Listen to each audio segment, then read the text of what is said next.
Can you describe this picture in one word? Ready. It takes a good 2 years to successfully put on 10 pounds to get your body to acclimate to that weight. The decline of Canelo has been very, very small, but the decline of Canelo has already begun. I don't know if I can say the same thing about Crawford. Charlotte Daly with MailSport Boxing. I have the pleasure of being joined by Shawn Porter. How are you? First time. I know. How? I know. How has it been this long and we're only catching up now? Hey, listen, I've been told I'm everywhere, and I said, well, I haven't seen this lady, so I'm not everywhere yet. Well, look, I hope the interview lives up to expectations now after all this. I'm sure. I want to start with Vegas, okay? First of all, you're a Vegas guy. Does it ever get real living in a place like this? Because to me, it's like a monopoly land whenever I come over. I'm like, oh my gosh. So if you were meeting up with Canelo and Crawford in Las Vegas, where are you taking them? Where are you showing them the real Las Vegas? Funny, I've never met up with Canelo. Shout out to Canelo. I've never met up with Canelo. But I've been friends with Bud for a long time. So, I mean, there's been times where Bud would come to town, and I just take him to one of the workout facilities and go play basketball. You know, the last time we hung out here, I literally just took him to my boy's house. My house wasn't open. My house wasn't available. So we just went to my boy's house and play cards and stuff like that. You know, that's one of the good parts about being friends with Bud. Him and I, we're a lot alike. So we know, I know he doesn't want to go to a bar. I don't want to go to a bar, club, anything like that. We've never really done anything outside of like go do something sports oriented or sit at the table and play cards. Well, who's the better basketball player then out of the two of you? Listen, Bud is the better basketball player. He picked up the rock a little bit sooner than I did. I think on top of that, he takes it a lot more serious than I do. He cares a lot about winning. I care about winning. He cares a lot about winning. You see sometimes people, that's it, they don't talk to each other for like a week afterwards. Friendship is over because they've lost at a game like that. Listen, I was just with him in Colorado Springs, right? And we literally mopped my friend, our mutual friends in spades, card game. So then my best friend gets up and one of his friends sits down. And his friend says, you play spades without me. I'm supposed to be your partner. Now I got to whoop you. And they ended up doing just that. And Bud, was really, really upset at me. And I was like, big dog, I got things going on. I got to text the family and, all that kind of stuff. He was kind of upset. So I got some text messages, responded messages, so I know we're good. Yeah, all good. All still friends now. Yeah. We actually saw in the Netflix docuseries building up the fight on the weekend that both Canelo and Crawford were playing cards on the way over to Vegas. So I wonder whether when we get the fight out the way, that can be the next kind of battle between them, who's going to win at cards. I'm curious at what they play. I know Bud can play just about anything, and if he doesn't know how to play it, you give him 5 minutes, and, he can do that. He showed me how to play a game out there in Colorado, and I literally mopped him up the moment he showed me how to play it. So I'm curious. I feel like Canelo's a poker guy. Yeah. I feel like if it's not poker, it's not him. So we'll see. Look, before we talk about your time in camp with Crawford, first of all, how excited are you for a fight of this magnitude on the weekend? And we kind of just spoke a minute ago about how lucky boxing fans are at the moment that fights like these are happening, where it used to be an idea and this fake fantasy fight that you would talk about, but now it's actually happening. How excited are you for it? I have friends who've been here for a very long time, and they remember those times in Las Vegas where the moment a fight's announced, their energy around the city is just extremely electric. Those days are gone, as I've been told. And so now we look forward to big fights like this where we can really sink our teeth into an entire week of festivities and stuff like that. So, number one, I'm super excited about that part of it. Kind of bummed that I'm not working it because I think that my energy will be a little bit higher than it is already. But I think the third thing is just knowing the superstars that are going to be around, the movie stars that are going to be around, the comedians, all that kind of stuff. It's going to be a great weekend. Vegas is back for sure. Yeah, absolutely. Look, you mentioned there that you went into camp to visit Terence Crawford. Now, how did that kind of come about? And you talked there about being friends with him. You've gone from former rivals and facing each other to friendship and even being in camp with him. Right. Talk me through that process. The funny thing is we never had a rivalry ever as amateurs or pros. We've always just known each other. I think our rivalry just kind of established right after Errol Spence Jr. got into the horrific car accident that he got into, I think that we just instantly had a rivalry because it's like, well, who else can challenge him? And of course, it was me, been there, done that. But we've always been friends, which is pretty awesome. The thing with going into camp with Terence, I was like, there's no better camp for me to go check him out and see, what his life is like, what he's about, how similar his life is in camp to mine. And of course, I've said this before that we're extremely similar in a lot of ways. And you go in and see his camp, and it's just the same. He is the regimen is pretty much wake up, train, eat, go to sleep. Wake up, train, eat, go to sleep. That whole thing. So. It was good to see that, and for me, I wanted to see what his energy was like as far away from the fight that he was. I think that was about 4 weeks ago now that I had an opportunity to be in camp with him, and to see his energy then, to see the process of him having to continue to build, that was really what I wanted to see. And I never saw him spar either, so I wanted to see, what a sparring session for Terence Crawford looked like as well. So that was pretty awesome to see. I think he was doing 4-minute rounds, if I'm not mistaken. So, well, before we break it down fully, I kind of want to go through it step by step for people that don't ever get the chance to kind of see behind the closed doors. When you arrived in camp, what is the atmosphere like in the Crawford gym? What's the vibe like in the gym? I got to the gym before him. And, there's a lot of people who are just sitting there waiting on him to show up. A lot like Manny Pacquiao at the wild card in L.A. Nowhere near as many Filipino people, nowhere near as many people waiting on Terence, but just the usual suspects that are usually there. And they're saying, oh, yeah, he's a little bit late today. He's a little bit late today. So that was the first thing for me. It was like, a little bit late today, meaning he hasn't spoiled himself, and I'm going to show up and train whenever I want to, And that's how I am. I'm a studious person, so I kind of like the moment I touch down, I'm like just kind of looking and observing. He makes it in, of course, says what's up to everybody. Him and I have a moment to speak, and then he just gets to work. And again, a lot like I was. Once I got to the gym, said my hellos and stuff like that, don't talk to me until I'm done. I don't sit down in the gym.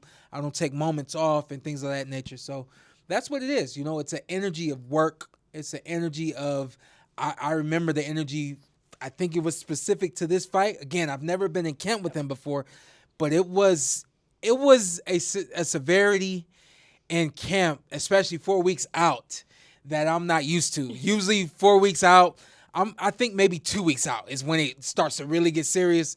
They were all serious, and of course they were. It's Canelo Alvarez. You talk about being serious there. We went into camp with Conor Benn and Chris Eubank Jr. before their fight, and it was really interesting to see the polar opposites because Conor Benn's team were riling him up, saying like, you're going to beat him, you're going to do this, like really kind of egging him on. And then Chris Eubank Jr.'s camp was almost silent and just let him go about his work and do what he needed to do. Mm-hmm. What does Terence like? Does he like the hype train behind him, or does he like the silence of, I know what I'm doing? It's almost like eerily quiet in the gym. I think there's two things. Actually maybe three things. They love music. I peeped this out that each day someone gets an opportunity to play their music. It's exclusive to whoever it is. Pressure. And I remember being in the gym, a song comes on, and I mean, the moment I look up at the song, I say, oh, it's Bo Mac's day, so they know when they hear certain music whose day it is, so that's pretty cool. Music is always going at the gym. Seemed to me like there was a level of severity where there's not much talking going on. However, they like to poke a little bit. They like to laugh a little bit, which is cool. We want to be loose in camp. But I also saw that Bo Mac, he allows everyone else to kind of steer the ship. And then, he's the captain. So when he stands up, everybody else is at his attention, which is just, it's beautiful to see a team work in such synchrony. You know what I mean? But they seem like they know how to speak. No one's really just on the rah-rah, yay, but nobody's on that kick of, you got to get it right, you got to get it right, you got to get it right. It's like this really even it's like, it's really beautiful, to be honest with you, but that's coming from someone who had a great team and we all work simultaneously together. So I know what I'm seeing. Yeah. In terms of his mentality, so I was ringside in Saudi Arabia when Canelo beat William Skull and then Crawford got into the ring. Mm-hmm. And it was amazing looking in Crawford's eyes. He was just so confident already. Mm-hmm. And I know you said that you went into camp kind of a way back now. What sort of mentality was he showing? And when you spoke to him, was there that level of confidence? Oh, man. So it went two ways. There were moments of that intensity, that look that I think you should know by now, the look that Terence Crawford has in his eyes. If you've seen press conferences and things of that nature, there's a look. And when that look comes, you can tap him on the back of his head and he'd never know because he's so laser focused. But then there were more moments where he didn't have that focus and that laser execution mentality. And again, I said that's good because you have to work your way up to that. If that's 6 weeks out, imagine how drawn out you'll be because of having such intensity. Exhausting. Exactly, it's exhausting. I talked to him about that personally, and he said, this was a kind of an off day for me. I said, I didn't think you had off days. He said, come on, we all have off days. I said, man, listen, we all think you Superman, and that includes me, So knowing that he knows how to pace himself is a beautiful thing. But once we sat down and we spoke, we had a one-on-one just like this. That laser focus, that because now you got him moving, thinking about it, a fight night, And again, when you're that far away, but you can understand that when I talk about the fight, it touches those nerves that it's supposed to touch. It's all great signs. You said the word Superman there, and it kind of is Superman what he's trying to do by moving up these 2 full weight classes to take on Canelo. Yeah. And the weight is such a heavily debated topic at the moment. I heard you say a long time ago that some people don't know how to put on weight correctly. Mm-hmm. What do you mean by that? And what do you think most people get wrong when they're thinking of putting on weight for fights? Most boxers don't lift weights. That's kind of the no-no in boxing. But as I like to say, when you're putting on weight, it has to be muscle. You can't put on fat. You can't put on, sluggish nothing. Mm-hmm. So the best thing a fighter can do when he's trying to gain 10 pounds to fight at another weight class is hit the weights, up your protein and things of that nature. I saw the man eat. The man is eating brilliantly. He's doing it all right. And that's what I meant when I said, when he decided to take on this challenge and Canelo Alvarez, it takes a good 2 years to successfully put on 10 pounds, along with successfully putting on 10 pounds to get your body to acclimate to that weight, right? So when people talk about him being out of the ring for 13 months, they really have to also accept they have to understand that he's been working and training for everything that he needs to do on fight night against Canelo Alvarez. So you saw him in camp as he was building and putting that weight on, and you said that you think he's doing it right. From what you saw then from training, do you think he's carrying the weight well then? Oh, yeah, absolutely. Absolutely. I saw it in his legs. I could see it in his arms and his shoulders, and it's distributed evenly. You'll get a lot of guys who are bottom heavy. They don't have much on the top half. So once you get to the inside, they don't have a lot that they can do with you from this standpoint. I know a lot of people are concerned with Canelo Alvarez. Should he get in close? What's the strength situation going to be like? Well, Crawford's put on the right muscle mass in the chest area, in the ab region, and in the arms and things of that nature. I think he's going to be able to handle the strength just fine. How do you think he'll deal, though, with the movement and the fitness side of things? Because even when we saw him fight Madrimov, people kind of were saying that he looked a little bit slower and he was kind of struggling with that weight a little bit, and now he's obviously moving up. Do you think that could be a concern? I had someone actually just tell me this story just yesterday. He said this was maybe a fight ago. This might have been before his fight with Madrimov. He's talking to Shakur Stevenson, and he's telling Shakur, I need to get back to boxing. I've been knocking out these guys and I've been having fun doing it. I need to get back to boxing. So when you asking that question, he knows for himself that he hasn't been moving the way that he can. He hasn't been, doing those 2 steps and those 3 steps. He's the lateral movement and all those other sorts of things that he has the ability to do. He just simply hasn't been doing it. You go into the fight that he had with Madrimov, and I think that Madrimov came into the ring with a different style that they expected on fight night, which is why the fight progressed the way that it did. I think Crawford figured out the puzzle near the third half of the third of the fight, the third side of the fight, and I think that it was just enough for him to get the victory. But when he goes back and he looks at it, as I spoke to him, he knows that he did things incorrectly, and he told me he just didn't care, So this is that fight where he has to care. This is that fight where he knows it's not going to be one punch. He knows it's not going to be one move at any point in time. He knows that this fight is a round-by-round fight that he hasn't been in a very long time. So. You speak about the movement there and kind of moving laterally and kind of pivoting out. That's something that he's obviously going to have to do against Canelo, but there are times where he's going to have to plant his feet and he's going to have to go for it. Do you think that he'll be able to kind of pack that punch? Do you think with putting this weight on that he'll have the power to even knock out a Canelo Alvarez? I think it's also his delivery. His delivery is it's unique. Some of his punches, there's this whipping kind of action. And if you at the end of it, and he has the ability, guys don't know how to turn that punch over and make it land correctly. He also has the accuracy as well. So he's got not only the whipping motion, but he also has the accuracy. If anything, is going to get Canelo's attention. And I think that that's what he needs to do first. Just get his attention, maintain that level. And, I do believe that he has the ability to do what it takes to stop a Canelo Alvarez. Wow. Canelo's never been stopped, right? Talking of Canelo then, obviously that performance against William Skull was not the best fight we've ever seen. I'm of the opinion that he did what he needed to do to win, nothing more, nothing less. Skull didn't really come for the fight.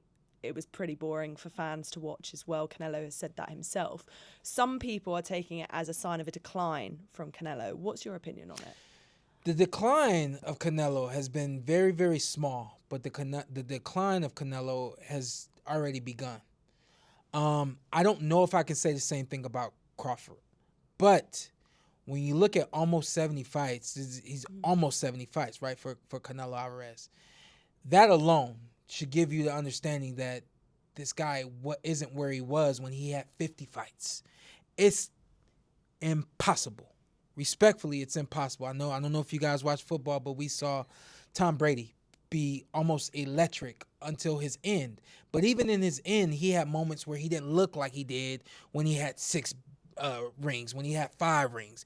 It just is a part of life. So there's been a decline of Canelo probably since the fight with Caleb Plant, maybe, where I could see that he transformed his style into this style of being able to push the gas pedal when he wants to and let go of it when he wants to.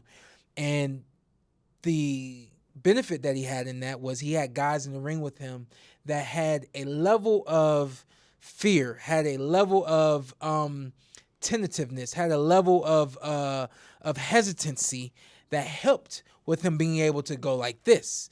I think now he's in the ring with someone who, when he sees him pull off, Crawford's going to do what it takes to make him go back like that, So I think there's been a decline in Canelo. Canelo, as I've said before, he used to be an A+ fighter. Now he's an A- fighter. You're still better than 98% of the fighters, especially in your division. But it's a very small. But if you have trained eyes, you can see it. People talk a lot about the resumes between Crawford and Canelo, and people say that obviously Canelo has fought maybe more marquee names over a longer professional career. But he does come under flack for kind of post-Bivol, really, changing who he's calling out and who he's fighting, and probably not taking on as big of a task as he was known for doing. How do you compare the two resumes, and do you think there's a lot to read into it? I don't know if you can compare their resumes. I mean, Canelo has just done vastly more than Crawford. I don't really. That's funny. I mean, I don't know if it's because I'm a boxer, but I've never looked at resumes anyway. My thing is, what can you do, and when you're presented with something, what do you do to turn those tables and things of that nature? So we've seen Canelo step up. We've seen him step up time and time again. So when you're looking at his resume now and he's fighting the Edgar Berlanga that respectfully doesn't belong in the ring with him, you say that's Canelo Alvarez. Canelo fought Miguel Cotto. He fought Floyd Mayweather. He fought the who's. And now it's his turn to have these sort of nights until this kind of night presents itself. And if it's not Terence Crawford, I think the only other big fight out there for him is a fight with David Benavidez. I think it's a fight that we all want to see. But also, you have to respect this man has been doing this since he was 15, 16 years old. He's been doing it at a very high level since he was probably 18 or 19 years old. Whatever this man wants to do, let him do it. Yeah, that's fair enough, to be honest. You say there, though, about the fact that, this is kind of one of the bigger fights left for him. But there is a lot to lose for him. Do you think Canelo has way more to lose in this, and why would he take it if he's already the face of boxing and he's already achieved so much that if he does lose this fight to a smaller man, that people will always talk about it? I tell you what, I don't know if I said this out aloud, but I've been retiring Canelo Alvarez for about 2 years. I said, this was 2022. I said, all right, 2023 is his last year. In 23, I said, all right, 2024 has to be his last year. I felt like he was running out of guys. I felt like, that time was coming where you got to pass the torch to a David Benavidez. And if you're not passing the torch to David Benavidez, why are you getting in the ring? Because no one else can truly challenge you. And so, if anything, I feel like, hey, you probably, with this one, if he loses this one, you can truly say the guy might have overstayed his welcome. It's been a very long time that he's been doing this. What happens after you fight Terence Crawford? What are you going to do after this? Of course, nobody wants to see anything else other than David Benavidez, especially if he wins this fight. So what more is there for Canelo Alvarez? Listen, I've been saying that since 2022, y'all. And he seems to find something. So I don't know if this is the last one or not, but in my estimation, it has to be very close to it. What about for Terence Crawford? Where does he go after this, or does he retire?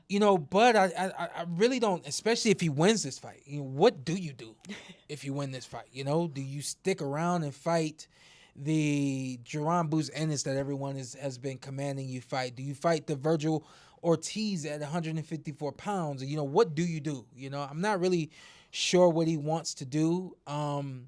If I was sure, I wouldn't tell you.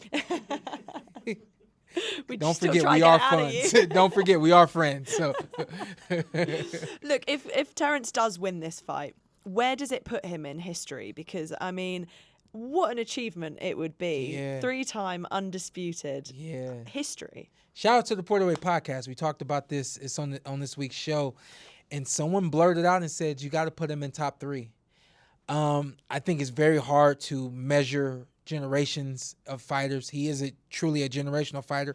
Win, lose, or draw in this one. I think he's done enough to really establish himself as a generational fighter. But should he win this fight? By stoppage, would just be remarkable. And you what the conversation was last night. You have to put him in the top 3. I don't know. I've stood across the guy. I watched the guy in the amateurs. I watched this guy do a lot of amazing things as a professional. He already is a generational talent to me, and I think that it would be a beautiful thing to give him this acknowledgement as being one of the greatest of all time. You're not going to give anything away tactically, especially because you're friends with Bud. But from your experience of sharing a ring with him and then watching him spar in the build up to this, what do you think Canelo should be aware of or is going to face? They bought Jerron Boots Ennis in the camp, and Jerron, in a lot of ways, is the next Terence Crawford. I know I've coined him the next next best thing to Roy Jones Jr., and while I feel that he can be as exciting as Roy Jones, there are some qualities that Roy, I think, had that just make him as unique of an athlete that he was. But very close and similar to Jaron Boots Ennis. And I think that the looks that Jaron gave Canelo Alvarez, we talked about this yesterday as well on the PorterWay Podcast. We don't know how many sparring sessions they had, but if they had 2 or 3 or more, I think Canelo is extremely ready for Bud. Well, we've only got, 4 days or something to find out? Yeah, it's coming up, y'all. What is your prediction for the fight then? How do you think it will actually play out? Taking your friendship aside, Sure. impartial. Canelo has created this rhythm of starting fights slow, which is how Bud, he's known for being a slow starter as well. And so between the two of them,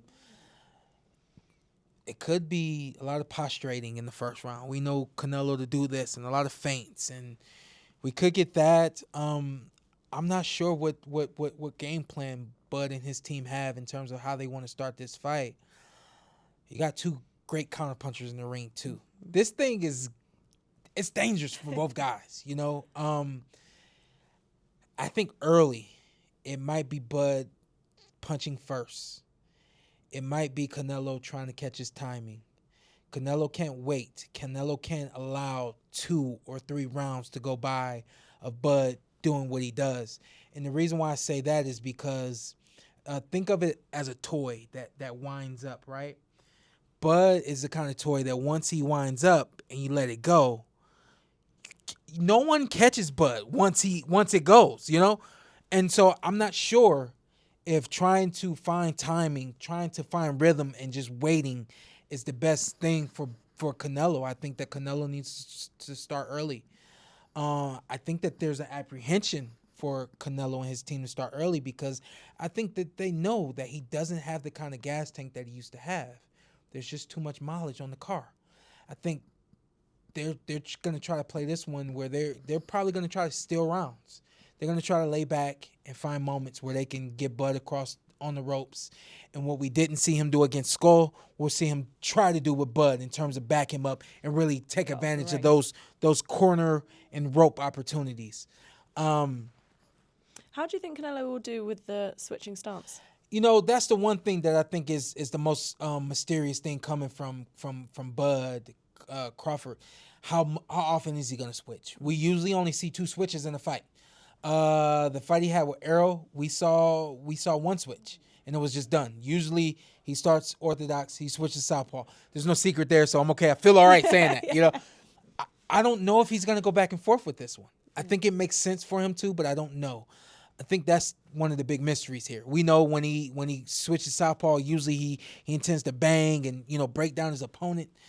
I don't know what he's going to do with this one. The fight that he had with Skull was a good look for him to see what Canelo can do against the southpaw. I think we when I say we, me, I think I know that Canelo may have some small struggles with southpaws. Mm-hmm. I don't know. I didn't study the guy, so that's not my job. My job isn't to study him. My job is to talk about what's happening and why it's happening. I don't know what this one looks like. It could go so many ways, I feel like Bud's going to win, but I still feel like it's a 50-50 fight. Yeah. I feel like everyone feels the same at the moment. Yeah. People are flip-flopping left, Mm-hmm. right, and centre. Mm-hmm. But as I said, not long to go until we find out, and we really appreciate you talking us through it. Ma'am. Yes, Thank ma'am. you. Thank you.